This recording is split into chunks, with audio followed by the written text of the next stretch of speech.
Welcome to our channel. Today we how to log into Ceridian Powerpay, access employee payroll step by step clearly. Open your web browser. In the address bar, type in the Ceridian Powerpay URL. Press the Enter key to navigate to the site. On the Powerpay homepage, locate the Login section. Enter your username in the designated field. Next, input your password in the password field. Double-check both entries for accuracy. If available, click on the Remember Me option for easier future access. Once you have verified your credentials, click the Login button. Wait for the system to authenticate your information.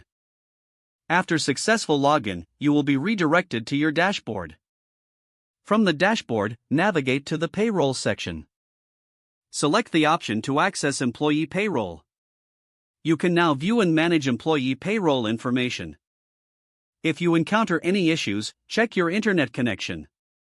Consider resetting your password if you're unable to log in. For further assistance, reach out to your administrator or support team. If the page does not load, refresh the browser or try again in a private or incognito window. Make sure you are using the correct email address, then retype it carefully to avoid small typos. If your password is not accepted, use the reset option and create a new strong password you can remember. Check your spam folder for verification or security emails, then complete any requested confirmation steps. Enable two-factor authentication if available to improve account security and reduce unauthorized access risk.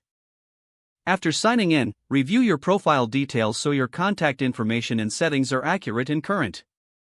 If you see an error message, note it down and try again after restarting your device and internet connection.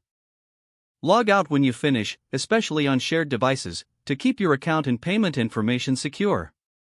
If the page does not load, refresh the browser or try again in a private or incognito window. Make sure you are using the correct email address, then retype it carefully to avoid small typos. If your password is not accepted, use the reset option and create a new strong password you can remember. Don't forget to like this video and subscribe to our channel for more step-by-step tech guides.